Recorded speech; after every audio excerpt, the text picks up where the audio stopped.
아프지 않고 팔팔한 여러분의 인생을 응원합니다. 신규철TV 팔팔한 인생.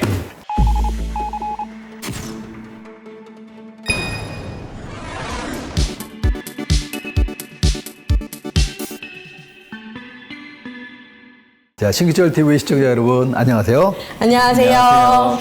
띵동 사연이 도착했습니다. 아이고, 안녕하세요. 척추 협착증으로 고생한 지 10여 년이 됐어요. 이게 그냥 약 먹으면 좋아졌다가 다시 아프고, 이 물리치료하면 또 좋아졌다가 또 아프고, 아이고, 이렇게 저를 괴롭히던 이 협착증 통증을 그냥 더는 견딜 수가 없다 해가지고 수술을 결정했습니다. 아니, 근데 또 사실 수술을 권유를 많이 받았는데 이게 또 주변에서 허리 수술은 함부로 하는 거 아니다고 그렇게 얘기를 해가지고 또 함부로 할 수 없어가지고 참았는데, 아이고, 이제 너무 아파갖고 수술을 결정했어요.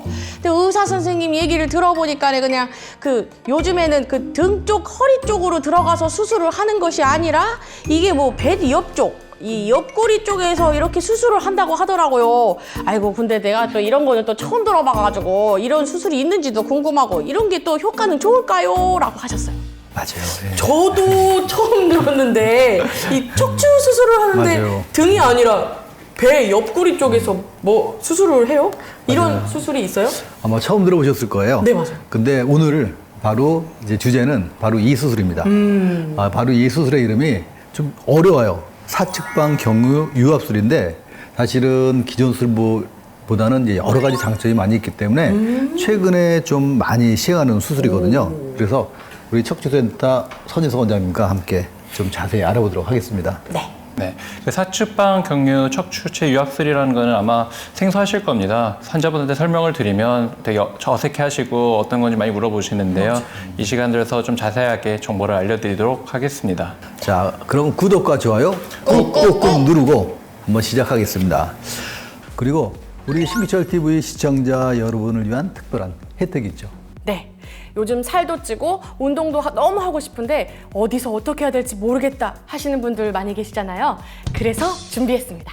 전문 트레이너들이 알려주는 다양한 운동을 실시간으로 우리가 리핏 홈트에서 만나볼 수 있습니다.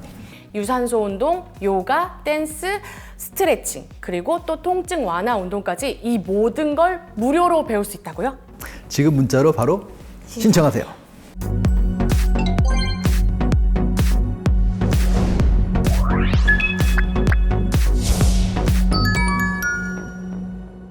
사측방 경유 유압술, 굉장히 말이 어렵죠. 근데 쉽게 말하면 바로 아까 말씀하신 것처럼 이렇게 옆구리 쪽으로 이제 들어간다고 하는 이제 그런 이제 수술인데, 이 어떤 수술인지 좀 더 자세히 알아보도록 하겠습니다.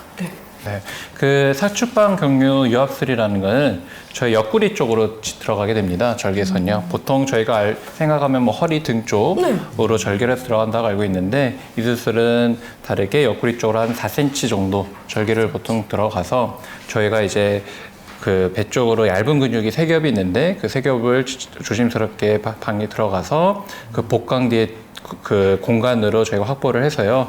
그 방향으로 저희가 그 척추체 그 뼈와 디스크로 접근을 해서 그 부분으로 들어서 그 튀어진 디스크를 제거하고, 그리고 허리뼈가 많이 어긋난 환자분들은 그 인공뼈를 넣어줘서 들어 올려주고 하는 수술 방법입니다. 그런데 저는 생각이 이렇게 딱 안 드는 게 굳이 왜 옆구리로 가지? 척추 이렇게 보면은 만져지잖아요, 척추가 등에서 들어가면. 그쵸. 근데 굳이 왜 먼 옆구리에서 들어와야 돼요? 그게 사실 제일 큰 장점은요, 저희가 뭐 환자분들한테 제일 맨날 중요하다 말씀드리는 게 허리 근육을 키워야 된다, 중요하다 말씀드리잖아요. 네네네네. 근데 보통 저희가 이제 후방 허리로 등 쪽으로 접근하게 되면 그 절개가 들어가게 되면 아무래도 그 허리 근육이 다치게 됩니다.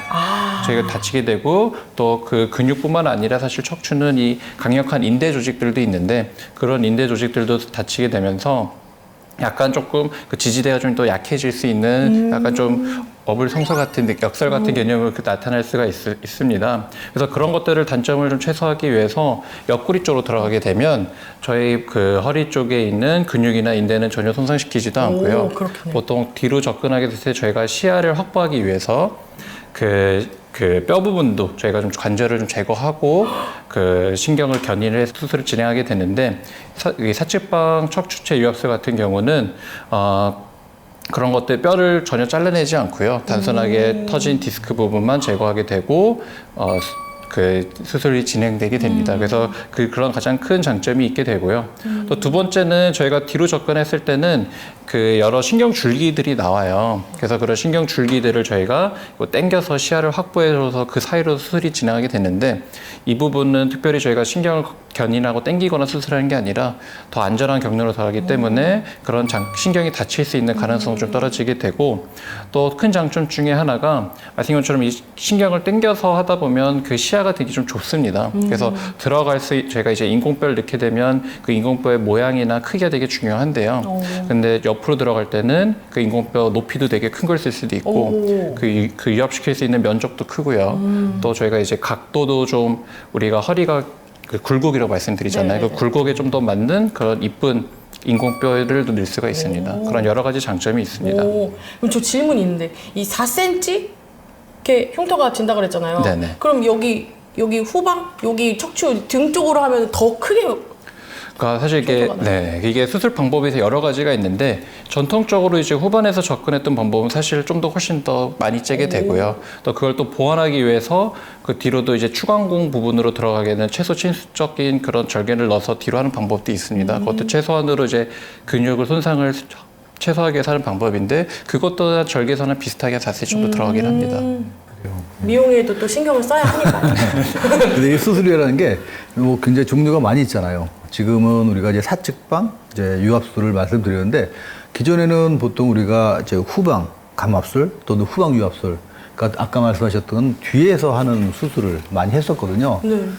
이제 수술이라고 하는 게 딱 이 수술은 이제 장점이 있고 저술은 뭐 단점만 있고 그런 게 아니라 이런 경우에는 사실 이게 좋고 저런 경우는 또 저게 좋고 이렇게 경우마다 이제 좀 하는 수술 방법이 틀릴 수가 있어요. 사실 후방유압술이 어떤 경우는 굉장히 간단하고 편하고 또 쉽기는 하지만 또 단점도 있거든요. 그러니까 가장 큰 단점이 이제 신경에 유착이 생기게 돼요.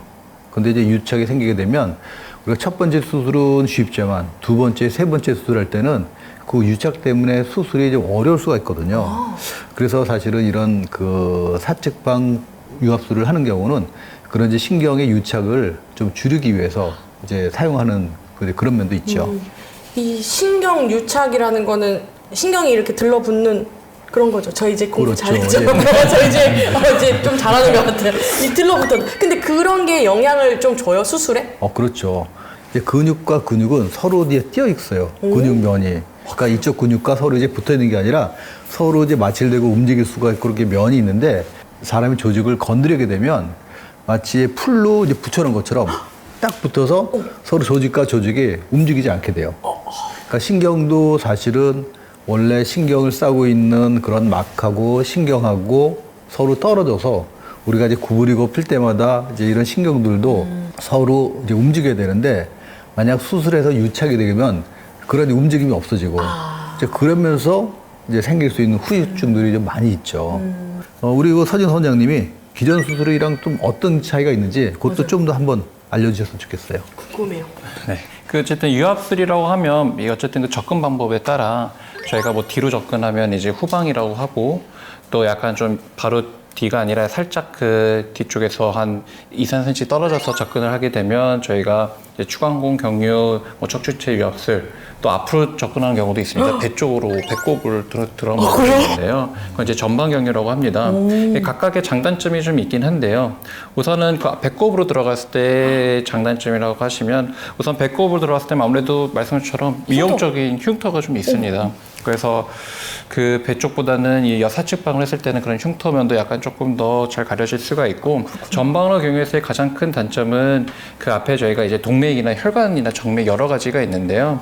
그런 것들을 저희가 똑같이 또 접근을 할 때 약간 혈관을 약간 좀 박리를 하고 좀 당겨서 견인을 해서 치료를 해야 되는데 가끔씩 그게 승연치 않은 분이나 아니면 환자분들의 기형적이 있을 때는 그 혈관이 다치는 경우가 있어요. 그러니까 그때는 출혈량이 엄청나고 환자분 그 생체 진구도 많이 떨어질 수가 있어서 그런 위험성이 조금 비교했을 때는 사측방은 그렇지는 않습니다. 그래서 그런 혈관 때문에 나타날 수 있는 위험성은 좀 떨어지게 되고요.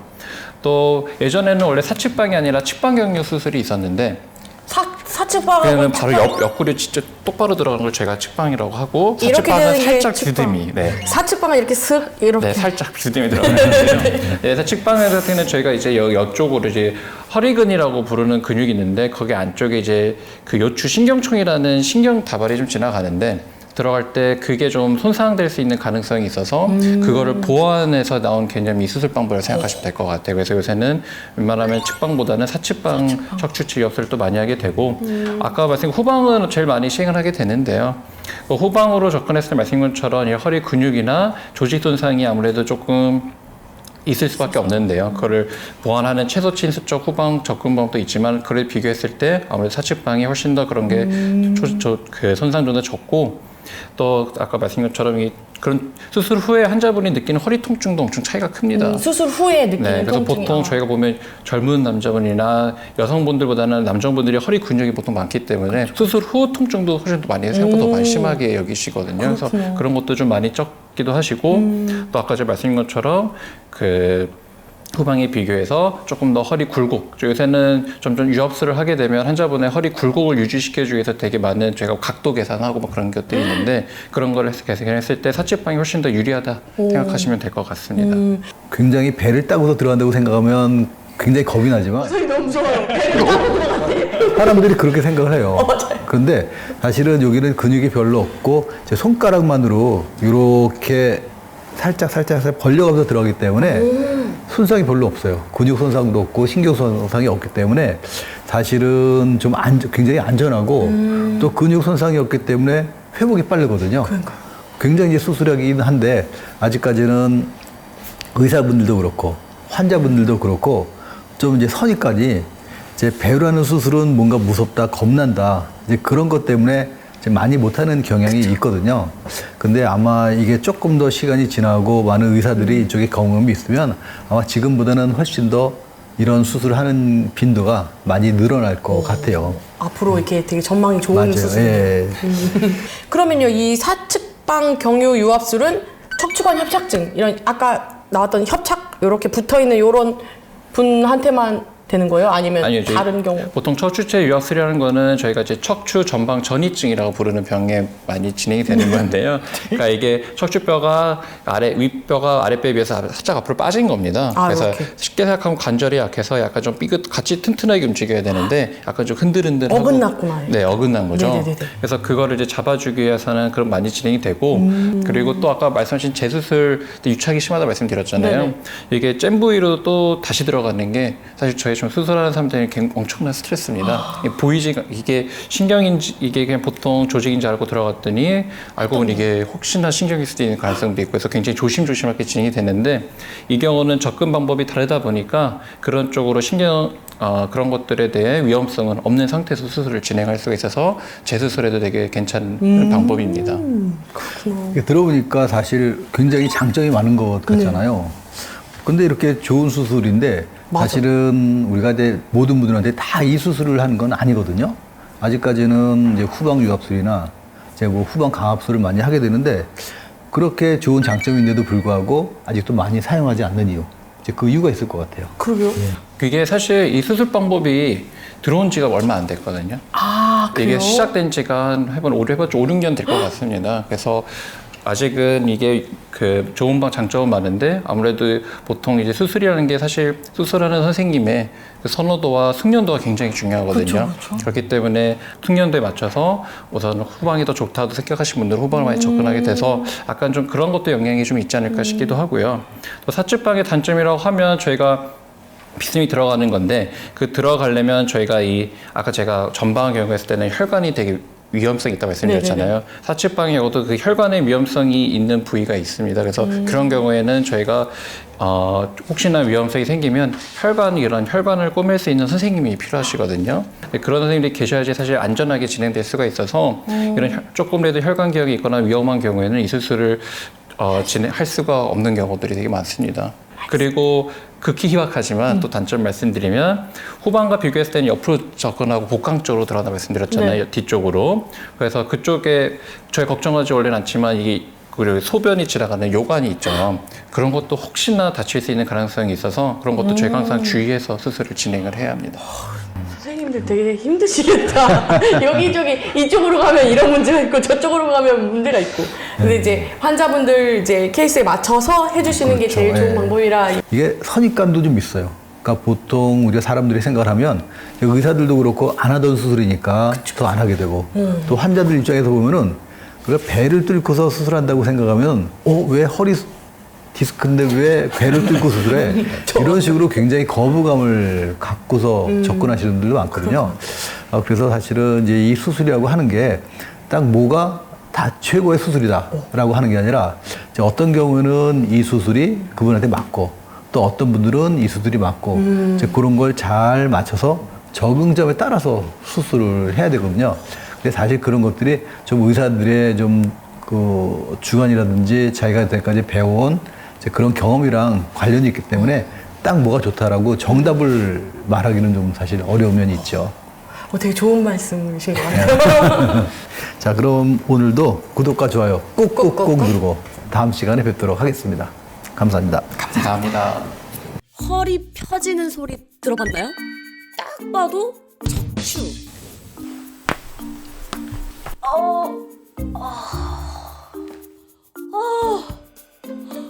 들으셨죠?